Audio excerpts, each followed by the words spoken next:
안녕하십니까, 박성현 교수입니다. 이번 시간에는 CFP 투자 설계 파트를 한번 보도록 하겠습니다.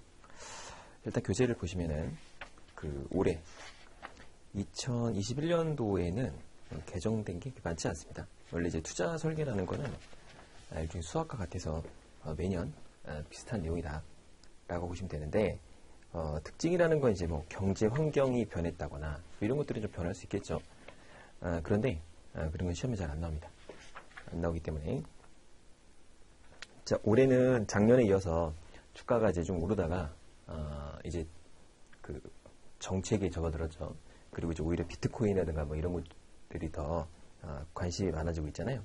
그렇죠? 그래서 5월 2일을 기점으로 해서 공매도도 재개됐고, 자, 그런 것들에 대한 게 나오냐? 그런 건 안 나오죠. 그리고 기본적으로 이 투자 설계는 그 A하고 좀 비슷하긴 합니다. A의 AFPK에 있던 내용을 그대로 옮겨왔냐? 그렇진 않아요. 그렇진 않은데 내용이 좀 비슷해요. 그런데 깊이가 달라요. 그러니까 여기까지는 이제 뭐 잔잔한 물가에서 놀았다면 이제 깊이 바닷가로 뛰어들어서 안에 있는 깊숙한 내용들을 보게 됩니다. 자, 그렇기 때문에 수리에 약하신 분들은 조금 어렵게 느껴질 수도 있어요. 왜냐하면 계산 문제가 많기 때문에 그렇다라는 거죠. 그러니까 A 때는 상대적으로 계산 문제가 적은데 이 C 때는 거의 다 계산 문제도 많고 이론도 어렵게 나옵니다. 자, 그렇기 때문에 그런 것들을 좀 감안해서 공부를 하셔야 되기 때문에 내용이 좀 어렵다. 그리고 교재도 엄청 두껍죠. 한 500페이지 가까이 되잖아요. 400 한 거의 80페이지, 90페이지까지 되니까.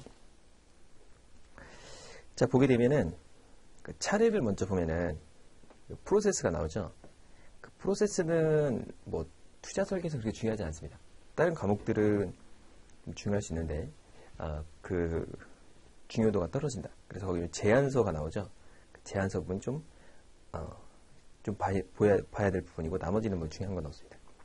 자, 경제환경 분석으로 가게 되면은 뭐 다양한 경제환경 분석인데 이게 A도 나오죠. 근데 깊이가 훨씬 좀 더 깊습니다. 그러니까 이제 난도가 한 2 정도 된다면 얘는 4 정도, 뭐 3, 4 정도 왔다 갔다 한다. 자, 투자 이론은 좀 어렵습니다. 내용이. 그렇기 때문에 잘 들어봐야 되고요. 행동 재무학은 어떤 내용인지 들어온 거죠. 자, 그 다음에 주식 가치평가, 채권 가치평가, 그 다음에 파생상품의 가치평가. 이게 다 어려워요. 그 계산량도 많고, 그 다음에 계산하는 게 복잡합니다. 자산 배분 전략은 여기서부터 좀 편해집니다. 내용이 암기하는 과목들이기 때문에. 자, 그렇다. 자, 그 다음에 투자 성과평가. 이 부분도 단순히 공식들만 외우면 그렇게 어렵지 않게 풀 수 있기 때문에 그렇게 접근하면 될 것 같습니다. 자, 넘어가서 11페이지를 보시면 모니터링을 잘해야 된다 뭐 이런 거고, 그 수명이 늘어나니까 뭐 소득을 늘려야 된다 뭐 이런 얘기가 나옵니다. 넘어가서 중요한 내용은 없어서, 자, 프로세스로 넘어가면 어쨌든간 그 우리가 인생의 삶에서 이 축적하는 과정이 있겠죠. 그러니까 자금을 축적하는 시기가 있고 이걸 소비하는 시기가 있습니다. 그러면 이 CFP가 됐건 AFP가 됐건 어쨌든 결론은 은퇴 설계예요. 그러니까 이제 내가 회사를 다니거나 또는 사업을 하거나 돈을 열심히 모아서 이렇게 축적된 걸 이 소비 시기, 그러니까 은퇴를 한 거죠. 은퇴에 맞추어서 잘 먹고 잘 살자는 게 목적이에요. 자, 그러면 어쨌든 간 내가 목표하는 은퇴 설계, 돈이 필요하다 라고 하면, 예를 들어 내가 한 달에 뭐 300만 원 정도로 굶어 죽지 않고 살고 싶다 라고 했을 때, 뭐 그냥 단순하게 12개월 하면 3,600만 원이 되겠고, 30년 정도를 한다, 뭐 30년까지는 오가고 20년 정도를 은퇴를 한다. 그러면 그냥 단순 계산으로 해도 7억 2천이 나오잖아요. 그렇죠? 그러니까 이 금액이 필요한 거예요. 그럼 이제 7억 2천을 벌 때 많이 저축을 하면 되죠. 엄청나게 한 달에 막 1,000만 원씩 저축하면 뭐 되는데 그 쉽지 않죠. 쉽지 않다. 그럼 두 번째는 은퇴 시기에 이 300만 원을 100만 원으로 줄이는 거예요. 한 달에 100만 원씩만 먹고 살면 되겠구나. 그럼 되겠죠. 아, 그렇네. 근데 문제가 있죠. 100만 원씩 굶어 죽잖아요. 이렇게 살 수는 없겠죠. 자, 그러니까 여러 가지 방법이 있는데 그 세 번째 방법이 뭐냐? 이 수익률을 한번 증가시켜보자 이거죠. 그러니까 이제 버는 돈도 일정하고 쓰는 돈도 다 엄청나게 줄일 수는 없어. 그러니 수익률을 어떻게 좀 땡겨서 늘려보자는 게 이 투자 설계의 목적입니다. 자, 그러면 수익률이라는 건 우리가 이 안정성이 올라가면 이 수익률이 떨어지게 돼 있죠. 그렇죠? 안정성이 올라간다. 수익률이 떨어지고 안정성이 내려가면 수익률을 높일 수 있습니다. 세상에는 안정적이면서 수익을 많이 주는 건 없습니다. 그거는 존재할 수 없어요. 그건 다 거의 사기에 가깝죠. 왜냐하면 사람들이 안정적인 상품이 있는데 수익률이 높으면 이리로 다 몰리게 되고 그러다 보면 가격이 떨어져요. 그러니까 가격이 올라가게 되죠. 그러니까 보통 가격이 올라간다는 건 수익률이 떨어진다는 개념이니까 그렇게 됩니다. 그렇기 때문에 안정적이면서 수익률을 많이 주는 건 존재할 수 없다. 자, 그러면 수익률을 높이려고 하면은 우리가 안정성을 버려야 되겠죠. 그렇겠죠? 이걸 포기하고 좀 더 위험성이 있는 상품으로 투자를 해야 될 거예요. 그렇겠죠? 자, 그런데 무턱대고 위험을 사람에게 이렇게 야, 너는 그냥 올인해. 넌 돈을 좁게 버니까 그냥 주식에다 올인해. 비트코인에 올인해. 이렇게 하면 안 되겠죠. 자, 그러니까 그 사람에 맞는 성향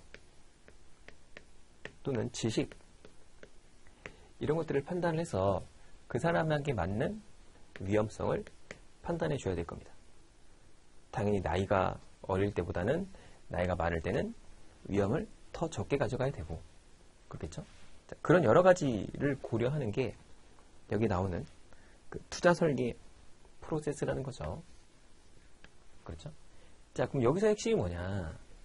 이 위험성을 고려하는데 이때 핵심이 이제 포트폴리오를 구성하는 거죠. 포트폴리오. 대표적인 게 부동산이 있고 주식이 있고 채권이 있겠죠. 그 다음에 대안 상품들이 존재합니다. 그래서 우리가 부동산이나 아파트에서 공부를 해보게 되고요. 이 세 가지는 우리 투자 설계에서 배우게 됩니다. 자, 그러면 돈을 버는 방법은 정말 간단합니다. 뭐냐? 싸게 사서 비싸게 팔면 되겠죠. 그렇겠죠. 간단한 원리예요. 그냥 싸게 사서 나보다 누군가 비싸게만 사주면 돈을 버는 거예요. 그럼 여기서 싸다는 의미가 뭐냐는 거죠. 이거. 그렇죠? 싸다는 게 뭐냐? 그러니까 이런 걸 평가를 할 수 있어야 돼요. 얘는 싸, 얘는 비싸라는 걸 평가를 해야 돼요. 그렇죠? 평가라는데 주식은 평가하는 방법이 여러 가지입니다. 근데 채권은 한 가지 방법밖에 없어요. 왜냐? 현금 흐름이 일정하기 때문에. 그럼 얘를 평가를 해서 지금 시세를 봤더니 싸게 파네? 비싸게 파네? 그럼 싸면은 사서 시세 차익을 보면 되고 비싸면 공매도라든가 매도를 쳐서 돈을 버는 겁니다. 그렇게 하면 잘 벌겠네 라는 거죠. 자, 가치주, 성장주 다 똑같아요. 다 개념이 싸냐 비싸냐의 문제다라고 생각하시면 될 것 같습니다. 자, 그래서 이렇게 투자를 해봐요. 그랬더니 얘가 성과가 잘 났어 또는 못 났어 라고 하는 성과 평가를 해야겠죠. 그러겠죠. 그래서 이런 걸 평가해서 칭찬할 건 칭찬하고 벌 줄 건 벌 주고 벌 준다는 건 이제 포트폴리오에서 재벌 해주겠죠. 자, 그런 식으로 운영을 하면서 쭉 운영을 할 거다라는 것. 그러니까 이게 전체 투자 설계의 흐름이에요. 그러니까 위험성의 측정이 핵심인 거고 거기에 따른 주식과 채권과 대안 상품의 싸고 비싸고의 문제입니다. 근데 요즘 여기 뭐가 들어가냐면 이제 파생 상품이 들어가죠. 파생 상품도 마찬가지로 싸고 비싸고를 판단할 수 있어요. 그래서 싸면 사고 비싸면 판다 라는 원리입니다. 마지막에는 성과평가까지 이게 이제 한 큰 흐름이다라고 보시면 될 것 같아요. 다 끝났네요. 그럼 수업을 접을까요? 그러면 안 되고 각각을 어떻게 평가할 것인가 이런 게 디테일하게 나오는 거죠. 자, 그래서 첫 번째 내용이 뭐냐면 투자 설계 프로세스죠. 자, 그래서 설정 다섯 번째, 네 번째 줄로 오면 이 과정은 뭐냐? 설정을 하고 실행을 하고 측정을 하는 거예요. 그러니까 설정, 실행, 그리고 측정을 하는 거죠. 그러니까 설정은 이런 과정이죠. 당신은 얼마나 위험을 수용할 수 있어요? 라는 겁니다. 자, 그러면 이런 상품을 포트폴리오 짜드리겠으니 한번 해보실랍니까? 네, 할게요. 그러면 성과를 측정합니다.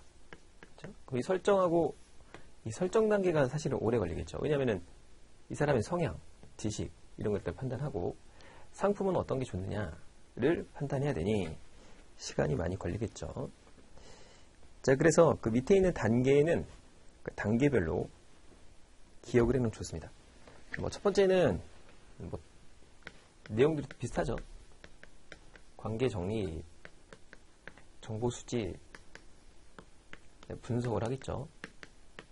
제안을 하겠고, 실행을 하겠고, 그 다음에 성과 평가를 하겠죠. 피드백을 하겠죠.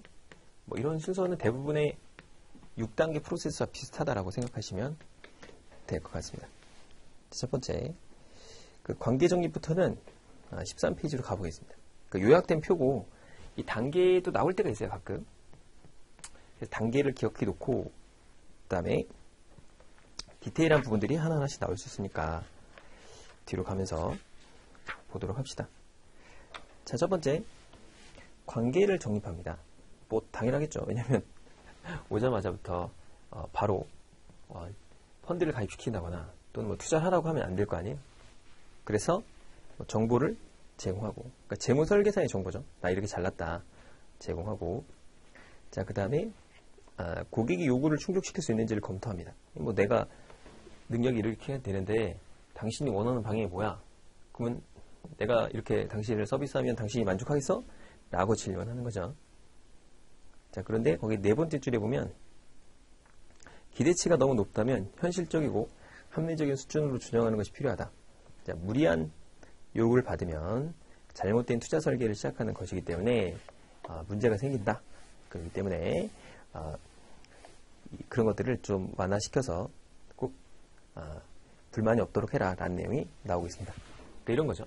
고객이 한 달에 300만 원씩 벌고 100만 원을 저축을 하는데 3년 뒤에 집을 한 10억짜리 사고 싶다는 거예요. 현실적으로 대출을 90%까지 땡기면 되겠지만 그렇게 안 되잖아요. 이거 불가능합니다. 라고 얘기를 해야 되죠. 그러니까 이런 경우는 이런 거예요. 고객의 현재의 어떤 상태하고 고객이 원하는 니즈의 불일치, 이걸 갭이라고 하거든요, 보통. 이 갭을 메꿔나가는 게 이 재무 설계사라고 하는데, 거기 보면 그런 걸 기대 불일치라고 한다.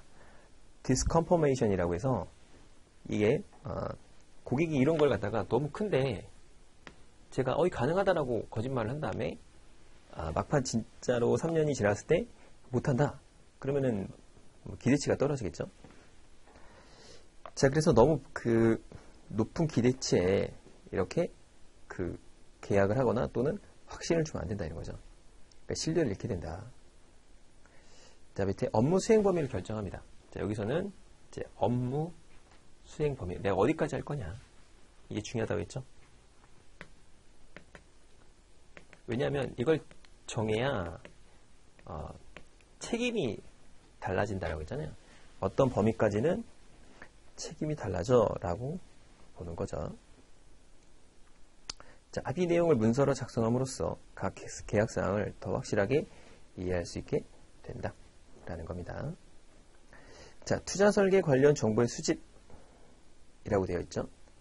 자, 투자 설계 관련 정보의 수집은 단계는 두 번째 단계인데, 정보를 얻는 거죠. 자, 그래서 목표, 니즈, 우선순위를 파악합니다. 당신의 목표가 뭐야? 니즈라는 게 있다는 거죠. 어디까지 원하는가? 그다음에 우선순위, 이 중에서도 뭘 가장 원하니? 라는 거죠. 집을 사는 거야? 아니면 여행을 가는 거야? 아니면은 뭐 자녀의 그런 교육 자금이야? 뭐 이런 거를 이해를 하는 거죠. 자, 그래서 시간적, 경제적, 심리적 상황 등을 고려해서 우선순위를 정한다. 라는 거죠. 자, 그 15페이지로 가면 고정수입의 극대화.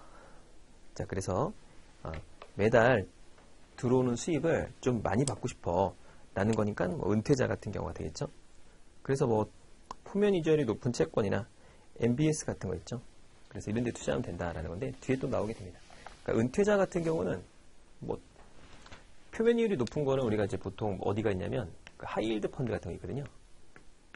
뭐 이런 것들이라든가 MBS도 뭐 그렇게 높지는 않습니다. 요즘엔 리츠로 나오는데 그 작년에 상장했던 롯데 리츠 같은 경우에 6% 정기 배당을 주거든요.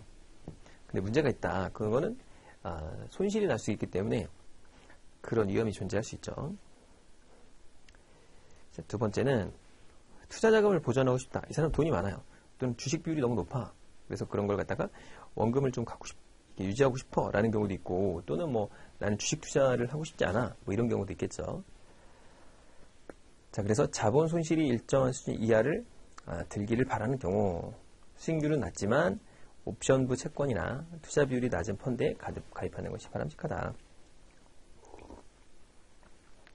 자, 그 다음에 고정수익과 투자자산 증대. 자, 수입을 토대로 해서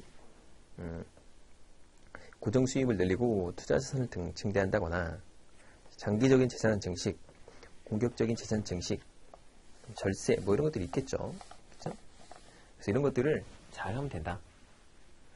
자, 그래서 제일 중요한 그 16페이지 가보면 정량적, 정성적 정보라는 게 나옵니다. 그러니까 정량적인 건 수치화된 거고 정성적인 건 수치화되지 않은 거죠. 그렇죠? 자, 그래서 그걸 바탕으로 해서 IPS를 작성한다. 투자 지침서, 별표를 하나 해줍시다. 그 A랑 다르게 C에서는 단답식으로 나오는 건 없어요. 다 긴 질문으로 선지가 대부분 다 그렇게 길게 나옵니다. 그러니까 이런 건 딱 나오기 좋죠. 자, IPS, Investment Policy Statement라고 해서 업무 수행의 범위와 관련된 정량적 정보와 정석적 정보를 수집한다. 자, 그래서 거기 나와 있는 뭐 투자 경험, 위용, 수용, 성향, 위험, 수용, 능력 이런 것들을 파악하고 목표 수익을 판단합니다. 자, 그래서 거기 나와 있는 최신의 정보를 수집하는 것이 중요하고 진행하는데 그런 모두 수집하는 것을 말한다. 자, 비밀을 유지해야겠죠. 그러니까 이런 거예요. 그 고객이 정보를 제출해야 돼요. 그러니까 정량적인 건 수치화된 거니까 거기 나와 있는 경험, 그 다음에 수용 성향, 수용 능력인데 이런 거죠. 수용 성향이 나옵니다. 그리고 수용 능력이 나와요. 성향은 그 사람의 성향입니다. 그래서 이 사람은 곧 죽어도 공격적으로 가야 돼. 못 먹어도 고야. 뭐 이런 스타일이 있고, 그다음에 나는 너무 쫄아가지고 뭐 마이너스 1%만 나도 잠을 못 자. 이런 경우가 있겠죠. 능력은 지식이에요. 그러니까 공부를 열심히 했다거나 투자 경험이 많다거나 뭐 이런 것들을 말하죠. 그렇죠? 자, 이런 것들을 말합니다. 자, 그래서 성향과 능력을 바탕으로 해서 위험도를 측정하는 거예요. 위험성. 그래서 그 사람의 위험, 수용, 성향을 파악하는 거죠. 자, 그렇게 해서 정보를 잘 모집합니다. 그러면은 그걸 바탕으로 해서 분석을 해주는 거예요. 이제 분석을 하죠. 분석 및 평가를 합니다. 뭐 재산 형태라든가 이런 것들. 뭐 이런 거 있잖아요. 고객이 왔는데 한 달에 100만 원씩 벌어요. 그래도 이거 뭐 달성 못할 것 같네? 근데 자산이 한 100억 있어요. 달성할 것 같네. 오케이. 자산은 하나도 없어요. 한 달에 5천만 원씩 벌어. 그럼 이 사람 달성할 수 있겠네. 그렇게 판단한다는 거죠. 자, 그래서 기간과 수용 성향과 능력과 수익률 이런 거 제한 조건들을 파악해서 밑에 있는 분석과 평가를 하게 됩니다. 자, 그래서 그 수용 성향과 수용 능력이 나오게 돼요. 그 시험에는 뭐가 제일 잘 나오냐면 그 2단계의 투자 지침서 그리고 3단계하고 4단계가 제일 잘 나오죠. 그죠? 왜냐하면은 거기가 핵심이니까 설명했잖아요. 실행하고 모니터링은 뭐 중요한 게 별로 없으니까 그렇겠죠. 3단계에서 보면은 분석하고 평가를 하게 되어 있어요. 자, 3단계에서 3단계하고 4단계는 구분을 잘해야 됩니다. 왜냐하면은 비슷비슷해요. 그래서 다음은 3단계의 내용인지 4단계의 내용인지를 물어보는 경우가 있다더라. 그죠? 자, 첫 번째 투자 기간이죠. 투자 기간은 뭐 길면 길수록 좋겠죠. 완전 땡큐인데 쉽지 않다. 투자 기간을 늘리면 좋은데 그게 쉽지 않으니까. 자, 그래서 그 투자 기간은 라이프 사이클 상에서 어디에 위치해 있느냐가 달라진다. 자, 투자 기간이 길다면 높은 위험을 감수할 수 있고요. 장기 성장형 포트폴리오를 선호한다. 자본 이득이 뭐죠? 그러니까 우리가 이제 자본 이득이라는 거는 시세 차익이죠. 일종의. 그죠? 싸게 사서 비싸게 파는 걸 말합니다. 자, 그 다음에 짧으면 위험을 너무 떠안을 수가 없는 거예요. 그래서 단기 때는 안정적으로 하는 게 좋겠다라는 거죠. 자, 그래서 밑에 보니까 6% 월복리를 65세에 5억을 마련하려고 해요. 자, 그래서 25세에 하면 25만 1,000원씩을 그 매월 말 PMT 엔드 모드로 해서 계산한 겁니다. 계산했더니 22만 5만 1,000원이 나오는 거고요. 35세에 저축을 하면 49만 7,000원, 45세 하면 100만원, 55세 하면 뭐 300만원이 된다. 그러니까 무려 그 10배가 넘잖아요. 25세하고 55세 하는 차이가 한 달에 적금을 해야 되는 게 10배가 넘는다. 뭐 그런 내용입니다. 자, 그래서 물론 복리로 계산되어 있는 효과도 있고요. 그러니까 그리고 그 적금하는 기간이 넘겠죠. 그 크니까 뭐 이렇다는 건데 그럼 25세부터 넣으면은 65세까지 40년을 넣잖아요. 엄청나게 넣는 거죠. 55세부터는 10년만 넣는 거니까 그렇겠죠. 자, 그래서 당연히 어렸을 때부터 넣는 게 좋은데 그 25세부터 적금을 하기도 쉽지 않거니와 그 65세까지 매달 꾸준하게 넣으려고 하는 거니까 이 강의를 듣는 학생분들은 25세부터 꾸준하게 넣으세요. 근데 중요한 게 뭐냐, 이게 6%로 계산한 거거든요. 근데 6% 달성하기가 되게 어렵습니다. 매년. 그러니까 6%를 넣으려면 지금 적금이라든가 예금으로 되나요? 절대 안 되죠. 1% 초반대인데 그 저축은행은 가끔 주더라고요. 저축은행 같은 경우는 그 특판으로 해서 뭐 30만 원까지 5% 주는 게 있어요. 그런 걸 잘 갈아타서 가입해면 좋은데 문제가 뭐냐, 이게 쌓이면 그 금액도 계속 6%로 이렇게 수익이 난다고 가정하는 게 복리죠. 그러니까 복리라는 계산식의 문제가 뭐냐, 이렇게 40년 동안 6%로 계속 굴릴 수 있는 상품이 많지 않아요. 그러니까 6%로 월복리로, 그러니까 복리로 계속 이게 굴려야 되는데 쉽지는 않겠죠. 그러니까 주식을 포함하지 않을 수가 없어요. 그러니까 장기 수익률로 만드는 거죠. 장기 수익률이 연평균 6% 이렇게 나오는 거를 말하겠죠. 자, 그렇습니다. 자, 그 다음에 엄청나게 많이 가입을 해야 한다, 뭐 그런 겁니다. 그러니까 빨리 해라 라는 거를 굉장히 이렇게 눌러서 말하는 거죠. 자, 그 다음에 수용 성향과 수용 능력이 나와요. 이건 중요하다 하는 겁니다. 자, 수용 성향과 능력이 있습니다. 설명했던 내용들이에요. 자, 리스크 토러런스라고 해서 거기 나와 있는 수용의 개념. 자, 이거 뭐냐? 그 18페이지에 수용 성향의 개념에서 심리적인 성향이다. 자, 어떻게 느끼는가를 측정한다. 그래서 성향이라는 거죠. 그래서 고유한 성격, 취향, 뭐 이런 게 있다는 거죠. 자, 그래서 재무 위험 성향을 말한다. 라는 거죠. 그래서 사람이 공격적이냐, 그렇지 않냐는 거기 나와 있지만, 유전적인 게 50%, 후천적인 게 50%래요. 자, 후천적인 거는 사회, 문화적인 요인에 의해서 영향을 받을 수 있고요. 20세 이후에는 안정적인 성격이 형성되기 때문에 나이가 들수록 미래에 대한 대비나 성향이 조심성이 높아진다. 뭐 그렇겠죠. 그러니까 나이가 들수록 사람이 점점 보수화가 돼요. 가진 게 많아지고 뭐 내가 있는 게 많으니 굳이 뭐 변하는 게 싫은 거죠. 공격적으로 투자하지 않는다는 거죠. 그렇죠? 그래서 위험을 느끼는데 부담스러워한다. 자, 그래서 그 분석하는 문제가 굉장히 중요하다는 거죠. 왜냐하면 이 사람의 성향을 파악하는 게 쉽지 않을 테니까. 자, 그래서 모르면 포트폴리오를 설계할 수 없다라는 거죠. 그래서 뭘 하죠? 보통 뭐 설문 방식으로 많이 하죠. 설문지로 대충 판단하죠. 한 30개, 10개 정도에서 15개 항목을 질문한 다음에 당신이 위험 추구형이야? 위험 회피형이야? 이런 걸 이제 분석해서 보통 몇 단계로 분석하죠? 5단계로 분석하죠. 5단계. 자, 그래서 거기 보면은 그 19페이지에 네 번째 줄 위험에 대한 성향을 객관적으로 파악하는 일과 위험과 수익에 대해 고객에게 충분히 설명을 해줌으로써 올바르게 이해할 수 있도록 조언해야 된다라는 거죠. 그 다음에 뒤에 나옵니다. 달라질 수 있다. 그러니까 고객의 성향이라든가 이런 것 달라질 수 있습니다. 자, 그 다음에 위험 수용 성향은 개별적으로 측정돼야 된다. 그렇겠죠. 사람마다 다르니까.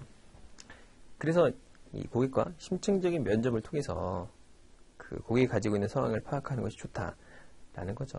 자, 그런데 이걸 다 이렇게 할 수 없잖아요. 그러니까 뭐 한 100만 원 가입하는 사람한테 한 3시간씩 설명하고 막 면접을 하고 그러면은 서로 간에 그런 비용이라든가 이런 것들이 수익적인 측면에서 보면은 굉장히 비효율적이기 때문에 그렇게 할 리가 없죠. 자, 그래서 거기 보면은 그 측정 도구를 사용해서 측정할 수 있다. 그래서 가급적 계량 심리학자들이 만든 측정 도구를 사용하는데 그렇게 사용하지 않습니다. 그냥 설문지 방식으로 많이 해서 그 설문지를 바탕으로 해서 뭐냐, 이 사람의 수용 성향을 점수화하죠. 이걸 스코어링 시스템이라고 해요. 그래서 점수가 높다. 이 사람은 위험을 좋아하시네요. 점수가 낮다. 이 사람은 위험을 굉장히 싫어하는구나. 이렇게 판단한다는 거예요. 자, 왜 그러냐면 그 수용 성향을 판단해서 이 점수화에 맞추어서 상품을 제안해야 되기 때문에 그렇죠. 우리가 뭐 펀드 가입하거나 뭐 이러면 맨날 나오지 않습니까? 뭐 주식 투자하면은 갑자기 뭐 이렇게 질문지가 뜬 뜨면서 뭐 질문 막 해가지고 답변하면 당신은 무슨 성향입니다. 라고 나오죠. 자, 그래서 보면은 그 위험 수용 성향이 회피형, 중립형, 추구형인데 뭐 5단계로 나누는 데도 있고요. 3단계로 나눌 수도 있고 7단계도 나눌 수 있어요. 보편적으로 몇 단계죠? 다 5단계죠, 5단계. 5단계로 나누고 있습니다. 현재 대부분의 회사들이. 자, 그래서 다음 페이지로 가면 제1방식, 제2방식, 제3방식, 제4방식이 있습니다. 어떤 거 써도 상관없어요. 근데 거기 나와 있는 뭘 쓰죠? 제3방식을 쓰죠. 그러니까 5개로 분류하는 제3방식을 많이 씁니다. 자, 그래서 그 밑에 나오죠. 일반적으로 많이 사용하는 것이 5단계 측정 방법입니다. 그래서 설문지를 받아요. 그러니까 설문지가 거기 보면 그 앞에 나오지만 전문적인 계량 심리학자가 만든 시스템으로 설문지 같은 걸 받아서 점수화를 하고 그 점수화를 한 거를 5단계 방식으로 나누어서 이렇게 그 사람의 위험 수용 성향을 파악하는 겁니다. 파악한다. 그런데 그 밑에 보면은 그 음영된 박스에 5개가 나오잖아요. 그 5개는 시험에 나와요. 그러니까 분류하는 겁니다. 근데 뭐 되게 애매한 단어이기 때문에 단어들 위주로 보는 게 좋아요. 자, 안정형, 원금에 대한 손실을 원하지 않는 이런 단어가 중요하죠. 투자자, 기대의 수익률이 낮더라도 원금 손실이 거의 없는 동그라미, 그러니까 뭐 정기금 같은 거죠. 그렇죠? 자, 그래서 원금과 황금성을 관련해서 포트폴리오를 구성한다. 라는 거죠. 그러니까 안정형으로 하면 목표 달성을 못하죠. 기대 수익률을 맞추기 어려워. 그러니까 이렇게 할 거야 진짜로? 이렇게 물어보라는 거죠. 자, 안정형. 자, 안정형은 그 매우 안정형보다 다소 위험을 감수하나 안정성 위주의 투자 동그라미. 위험은 허용, 일정 부분 위험 허용. 원금 보호되는 자산의 투자라는 거죠. 자, 그래서 그 안정성 위주의 자산으로 하면은 달성이 어려울 수 있다. 자, 중립형. 그러니까 대부분은 이 심사를 하잖아요. 그러면 중립형이나 안정형이 나와요. 대부분 다. 그러니까 공격형이나 매우 공격형은 잘 안 나옵니다. 자, 중립형. 자, 추가 수익을 기대한다.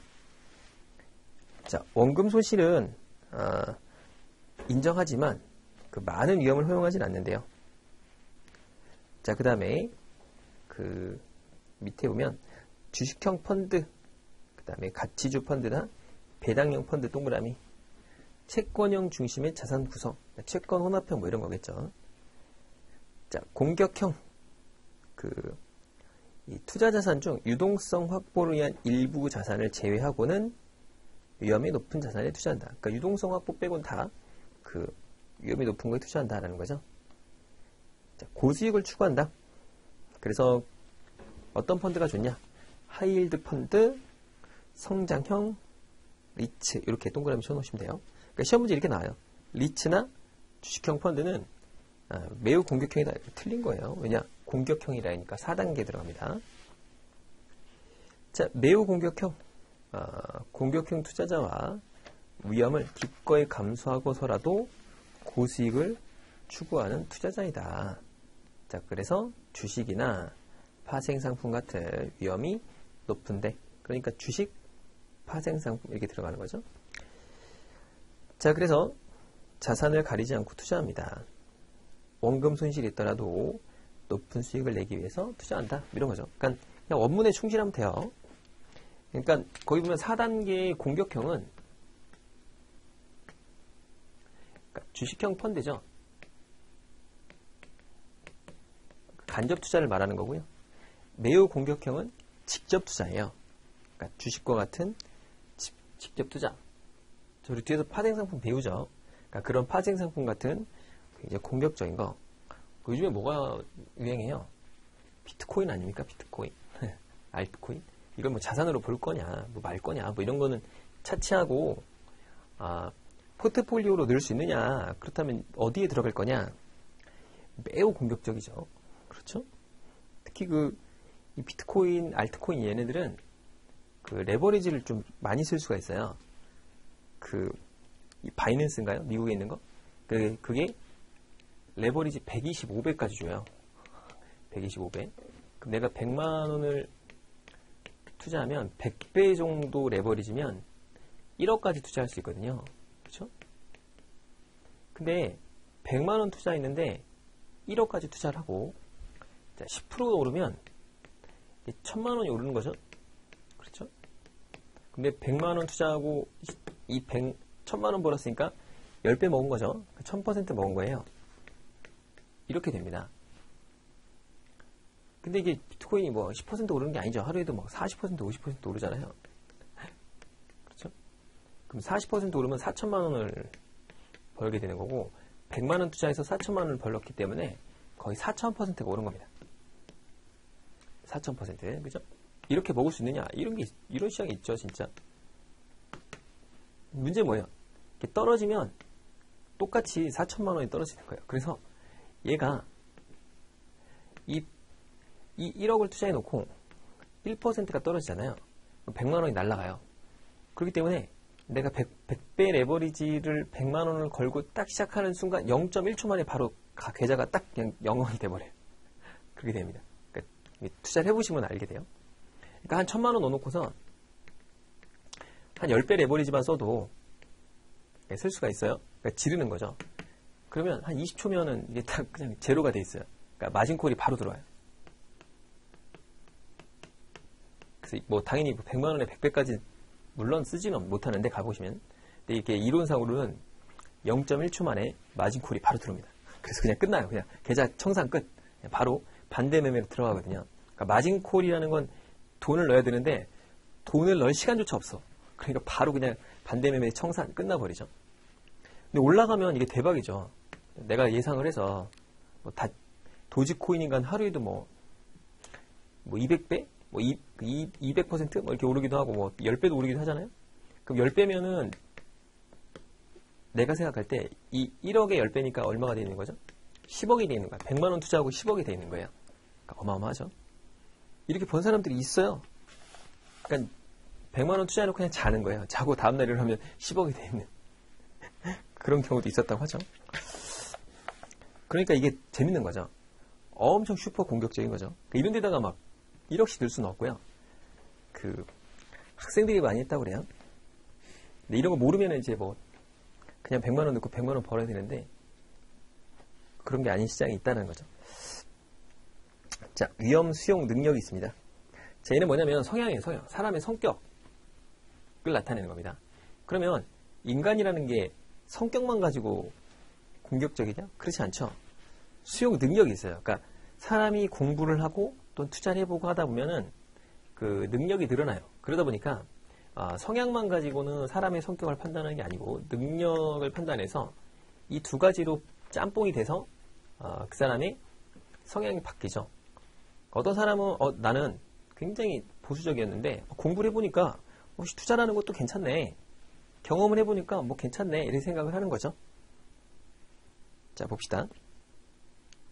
재무적으로 얼마나 위험에 대처할 수 있는 걸 나타낸다. 자, 예상하지 못했던 위기가 닥쳐왔을 때 재무 목표를 바꾸지 않고 얼마나 버틸 수 있는가를 측정한다. 자, 부의 규모, 지식, 경험 등을 감안한다. 거기 동그라미. 규모, 지식, 경험이 되겠죠. 자, 그래서 심리적 성향인 위험 수용 성향은 변하지 않아. 하지만 수용 능력은 학습이나 경험, 축적에 따라 변합니다. 자, 그래서 능력을 세 가지 유형으로 분류한다면 높음, 중간, 낮음이 있다. 자, 수용 능력이 높다면 더 높은 위험을 감수한다. 라는 거. 자, 그런데 수용 성향이 뒷받침되지 않으면 편안함을 갖지 못한다. 그게 무슨 얘기냐면 아무리 공부를 했어요. 내가 능력은 엄청 뛰어나. 그런데 조금만 손실이 나서 나는 기분이 안 좋아. 그러면 불편하겠죠? 그렇기 때문에 굉장히 또 보수적으로 투자가 되는 겁니다. 그러니까 나이에 따라도 다르죠. 그러니까 젊었을 때는 좀 손실이 나도 뭐 내가 회복할 수 있어 이런 생각이 드는데 이 나이가 들면은 조금만 손실이 나도 기분이 항상 안 좋아요. 항상 안 좋죠? 그러니까 투자를 하시면 안 돼요. 이런 분들은. 그러니까 약간 뭐 손실이 나도 좀 과감하게 버틸 수 있고 뭐 이런 사람들이 투자를 하는 게 좋겠죠. 그러니 투자를 해주는 투자 설계사 CFP 입장에서는 이런 걸 감안해야 된다 라는 거죠. 그 다음에 다음 페이지로 넘어가면 perceived risk라고 해서 인지된 위험이 있다라는 거죠. 자, 시장에 따라서 그 위험을 낮게 평가할 수도 있고요. 그 다음에 위험을 아주 꺼리는 경향을 보일 수 있다. 그런 거죠. 그러니까 강세장, 요즘 같은 때 강세장은 이 사람들이 너도 나도 투자해가지고 돈을 버네? 나가니까 위험에 대해서 약간은 좀 경시하는 경향이 있겠죠. 약세장에서는 주식만 투자하면 맨날 손해를 봐. 그러면 약세장이 되겠죠. 그렇다면은 많은 위험들을 더 크게 보겠죠. 일본에서는 이 부동산 투자를 안 합니다. 아예 하지 않아요. 왜 그러냐면 한 15년 정도를 계속 떨어졌거든요. 그러니까 물론 뭐 오르는 지역도 있긴 한데 뭐 올라봐야 물가 상승률 정도밖에 안 올라요. 계속 떨어지는 거예요. 그러니까 사람들은 이제부터는 일본의 요즘 트렌드예요. 제가 이런 은퇴 쪽 관심이 많아서 일본의 사례들을 많이 읽어보면은 돈이 많고 소득이 아무리 많아도 집을 절대 안 삽니다. 그런 경향이 바뀌었어요. 또 젊은이들이 또 기성세대화 되다 보면은 집을 안 사요. 월세나 전세를 삽니다. 그래가지고 이 도쿄 이 중간에 있는 아파트들이 막 무너져요. 왜냐하면 집값이 안 오르니까 사람들이 집을 수리하지 않는 거예요. 집을 안 사니까 그런 거 아닙니까? 재개발이라는 게 되는 이유가 자, 여기를 개발해서 더 높게 짓거나 하면 높게 짓거나 해서 기존 사람들에게 요 집을 새로 짓는 거에 대한 비용을 뽑아낼 수 있어야 재개발이 보통 이루어지거든요. 왜냐하면 기존에 있던 사람들이 이 재개발을 하면 비용이 많이 들 거 아니에요. 그 비용을 감당할 수가 없는 거예요. 그러니까 허러진 데서 사는 거예요. 그냥. 그렇습니다. 도쿄 인구가 한 2천만 명 정도 된다고 하잖아요. 그러니까 그 좁은 데에 2천만 명이 사니까 얼마나 다닥다닥 붙어 있겠습니까?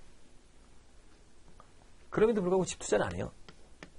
그러니까 지방은 아예 말할 것도 없고, 지방은 뭐 아예 뭐 개발이라는 것 자체가 안 됩니다. 그래가지고 막 홍수가 나오고 그래도 막 전기가 무너지고 하잖아요. 막 이 전봇대가 무너져도 안 고쳐줘요. 사람 가질 않으니까. 그래서 이 고착화된 거예요. 15년 정도 떨어지면 사람들이 집은 안 되네 이런 생각을 하기 때문에 그렇다는 거고, 우리나라도 이렇게 될 가능성이 굉장히 높아요. 그러니까 우리나라도 이제 주택 가격이 계속 오른 이유가, 자, 인구도 늘고 있어요. 지금까지는. 그죠? 근데 인구도 감소할 조짐이 보이죠. 문제가 이제 세대수가 계속 늘어나니까 괜찮다라고 하는데, 그 세대수마저도 이제 줄게 됩니다. 그렇기 때문에 주택에다가 엄청나게 투자하는 거는 안 맞다 이거죠. 자, 그렇다면 사람들이 굉장히 오랜 동안 하락을 하다 보면 거기에 고착화됩니다.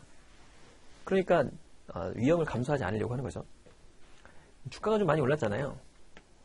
작년부터 시작해서 좀 올랐는데, 그 올랐다고 하더라도 그게 꽤 오랫동안 계속되면은 사람들이 위험을 좀 수용하려고 합니다. 언제였냐면 2002년부터 2007년, 8년까지 거의 장기 레이스였어요. 그러니까 엄청나게 올랐습니다. 특히 2004년, 5년 때는 중국 주식이 1년에 80%씩 올랐으니까 말 다 했죠. 지금은 아무것도 아니에요. 근데 아무리 위험을 싫어하는 사람도 2002년도에 투자는 안 해요. 이때 오르다 말겠지. 2003년도에도 안 합니다. 오르다 말겠지. 4년, 5년, 한 4, 5년 계속 오르다 보면 사람들이 이거 투자하면 돈을 못 버는 바보네? 그러면 상대적 박탈감을 갖게 돼요. 그러면서 2006년도, 2007년도에 투자한 사람들은 2008년도에 끝물이 되면서 손실폭이 엄청나게 커지는 거죠. 자, 그렇게 된다. 그러니까 여러분은 투자할 때 약세장에 대한 인식이 가장 컸을 때 투자하는 게 좋고요. 강세장에 대한 인식이 가장 클 때 빼는 게 가장 좋겠지만 그게 쉽지 않죠. 자, 그 다음에 수익률을 계산합니다. 목표 수익률이라는 건 Target Rate of Return이라고 하는데, 고객이 필요한 수익률이다. 자, 40년인 고객이 6%인데 그걸 뭐라고 그러냐? 그걸 내부 수익률이라고 하죠. 그건 뒤에서도 보게 되니까. 자, 그래서 투자자산이 많거나 소득 중 상당 부분을 저축과 투자로 활용할 수 있다면 낮은 목표 수익률이 목표 수익률에도 상관없다. 그런데 돈이 별로 없어요. 높은 수익률을 올려야 목표를 달성하죠. 그렇죠? 당연한 얘기입니다. 근데 많아. 돈도 많고 그러면 굳이 투자를 할 필요가 없죠. 그러니까 여러분 재산이 한 500억 있어요. 그럼 굳이 투자를 할 필요가 없이 그냥 잘 먹고 잘 살면 되잖아요. 근데 내가 5천만 원밖에 없어요. 그럼 이제 좀 더 공격적으로 해야겠죠. 당연한 얘기입니다. 자, 그 다음에 밑에 보면은 수익률은 기간과 그죠? 수용 성향, 수용 능력과도 연관되어 있죠. 그러니까 기간이 길고 수용 능력도 크고 성향도 공격적이야. 그럼 공격적이지만 기간도 짧고 능력도 없어. 수용도 성향도 낮아. 그러면은 수익률을 낮춰야겠죠. 자, 그 다음에 제약 조건도 많아요. 첫 번째는 법규상의 요건이 있는 거죠. 자, 그래서 개인적, 법률적 제약 조건이 있다. 그런 경우도 있잖아요. 나는 주식이나 채권을 투자하는데 주식은 진짜 싫어. 그런 것도 있겠지만 이런 게 있어요. 종교적 문제나 신념 이런 걸로 나는 게임 회사는 진짜 죽었다 깨어나도 싫어. 이런 경우도 있겠죠. 나는 담배나 이런 해로운 상품을 팔아서 돈을 버는 회사들은 정말 싫다. 근데 그런 데가 돈을 엄청 많이 번다. 그러면 안 되겠죠. 작년에 중국 주식 중에서 마오타이주 파는 회사 있잖아요. 시가총액 1위 아닙니까? 거기가 한 30배 정도 올랐죠. 그렇게 오른데 투자하면 좋은데 난 싫어 라고 하는 거죠. 자, 그래서 담배, 술, 성인 잡지 뭐 이런 것들을 투자하는 회사는 싫어한다. 뭐 그런 경우도 있겠고, 그 다음에 이제 해외에 투자하는데 외국환 거래법 같은 게 있죠. 그러니까 이런 거에 접촉이 돼서 투자를 못하는 경우도 있고 하니까, 그죠? 그러니까 요즘에 제일 문제가 되는 게 이 환치기 아닙니까? 환치기. 그 우리나라가 비트코인 프리미엄이 있잖아요. 김치 프리미엄. 그래서 딴 나라보다 비싸요. 그래서 딴 나라에서 사서 우리나라에서 팔면 시세 차익을 보겠죠. 근데 이게 이 환치기라고 해서 외국환 은행, 그러니까 은행을 통하지 않고 외국환이 왔다 갔다 되면 그걸 환치기라고 하거든요. 불법적인 거래예요. 그러니까 돈을 벌 수 있는데 불법 거래를 하면 안 된다. 뭐 부동산 같은 것도 제약이 많잖아요. 뭐 이런 여러 가지 제약이 있습니다. 법규나 그 다음에 뭐 이런 거래법, 자신의 투자 성향 또는 뭐 이념, 뭐 신념 이런 거에 따라 달라질 수 있다 라는 겁니다. 자, 그래서 3단계까지가 잘 나와요. 3단계가 여기가 핵심적인 내용입니다. 자, 그래서 고객에게 그 수익률을 달성하는 자산 배분과 지침이 될 지침서를 작성해서 이제 어떻게 투자할 건지를 설계사가 제안을 해주는 거예요. 자, 그래서 자산 배분이 나오죠. 그래서 현금, 채권, 주식, 부동산, 대체 투자가 있습니다. 그러면 자산을 다시 뭘로 구분하냐면 거기 밑에 23페이지에 에셋 클래스라고 해서 자산군으로 구분합니다. 그래서 아셋 알로케이션이라고 해서 우리가 자산을 배분하는 과정을 하기 위해서는 이런 군을 선택하죠. 그러니까 당연히 채권에도 종류가 많고 주식에도 종류가 많잖아요. 그러니까 뭐 채권도 뭐 국공채 또는 뭐 회사채 또는 뭐 투기 등급에 투자하는 공격적인 투자, 그리고 또 해외 채권, 주식도 뭐 성장형, 가치형, 국내 주식 뭐 많겠죠. 자, 다음 페이지로 가면 그 세 번째 줄에 1986년도 브린슨 후드 비보올 공저의 포트폴리오 성과에 따르면 뒤에 나옵니다. 다 필요 없고 자산 배분이다 라는 말이 나와요. 그러니까 이게 이제 결론이에요. 결론. 이게 무슨 얘기냐면 이런 거죠. 그러니까 여러분들이 투자를 함에 있어서 첫 번째, 나는 주식에 몇 프로를 넣을 거야, 채권에 몇 프로를 넣을 거야, 부동산에 몇 프로를 넣을 거야, 대안투자에 몇 프로를 넣을 거야 라고 결정을 하겠죠. 30%, 40%, 뭐 20%, 그 다음에 이게 몇 퍼센트예요? 그 10% 이렇게 투자를 하기로 결정하는 순간 수익률이 90%가 결정됩니다. 그러니까 여러분이 이걸로 달성을 해서 목표 수익률이 6%가 나올 거야 라고 하면 이 6%의 90%인 5.4%는 이렇게 자산을 배분한 결과에서 다 이루어지는 거예요. 나머지 0.6%는 뭐냐? 얘는 여러분들이 여기서 주식을 잘 고르고 채권을 잘 고르고 부동산을 잘 고르고 그 다음에 이거 안 되겠어, 이거 바꿔야겠어, 수익 비율을 바꾸는 거를 했을 때 이 0.6%가 결정이 나요. 그러니까 결론적으로 얘기하면 굳이 이런 걸 바꾸거나 선택하거나 주식을 잘 선택하거나 그게 의미가 없다라는 거예요. 의미가 없다. 그러니까 뭘 해야 된다? 그냥 수동적 투자. 그러니까 패시브 투자라고 하죠. 인덱스 투자하라 그 얘기예요. 이게 결론입니다. 그러니까 결론이 뭐냐? 잘 선택을 해. 근데 결론적으로 뭐냐면 인덱스 투자해라. 그리고 자산 배분하면 끝이야. 라는 겁니다. 그게 뒤에도 나와요. 그러니까 성과평가에도 나오게 됩니다. 그러니까 굳이 이 자산을 변경도 하지 말고 그 안에서 잘 골라서 투자하는 게 의미가 없다는 거예요. 그래서 거기 보면은 그런 얘기가 나옵니다.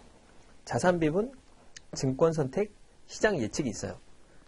자, 그런데 밑에 보면 이 평균적으로 대형 연금 펀드의 총 수익률의 차이는 90% 이상이 자산을 어떻게 선택했느냐에 의해서 결정된다. 별표. 자, 증권 선택과 그러니까 이걸 갖다 바꾸는 거, 시장 예측을 해서 그때 사고 팔고 하는 거, 그런 거는 의미가 없다라는 겁니다. 자, 그래서 아주 조금밖에 기여하지 못했다.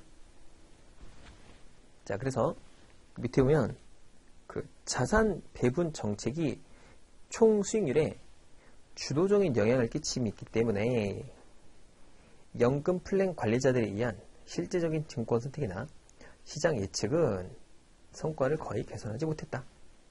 그렇죠? 그러니까 결론적으로 뭐냐? 자산 배분을 잘해라. 그러니까 우리가 지금 그 시중에 나와 있는 AI 같은 거 있잖아요. AI 뭐 늘 추천해주는 것들 있잖아요. 사실은 다 자산 배분이에요. 그러니까 별거 없습니다. 그러니까 과학적으로 증명이 된 거예요. 역사적으로 또는 통계학적으로 증명이 됐기 때문에 굳이 할 필요가 없다는 거죠. 자, 그래서 그 자산 배분이라는 게 뭐냐? 그럼 그 자산 배분이라는 거는 전략적 자산 배분과 전술적 자산 배분과 동적 자산 배분이고, 그럼 맨 뒤에 가시면 마지막 장에 나옵니다. 그래서 전략적 자산 배분이라는 게 가장 중요하다는 거예요. 요렇게 각각을 퍼센티지를 정하는 행위. 전술적 자산 배분은 요거를 퍼센트를 바꿔 나가는 거예요. 얘를 20%, 50%, 얘를 40%, 20% 이렇게 조정해 나가는 과정이 전술적 자산 배분이고, 동적 자산 배분은 요게 약간의 펀드들을 조정해서 수익을 내는 겁니다. 큰 의미는 없다 라고 보면 되겠죠. 그렇겠죠? 자, 그래서 이번 시간에는 여기까지 보고요. 다음 시간에 요 투자 지침서가 나옵니다. 내용이 좀 중요하다고 했잖아요. 인베스트먼트 팔리시 스테이트먼트는 내용이 중요하고 시험에 많이 나오기 때문에 내용을 한번 보도록 하겠습니다. 수고 많으셨습니다.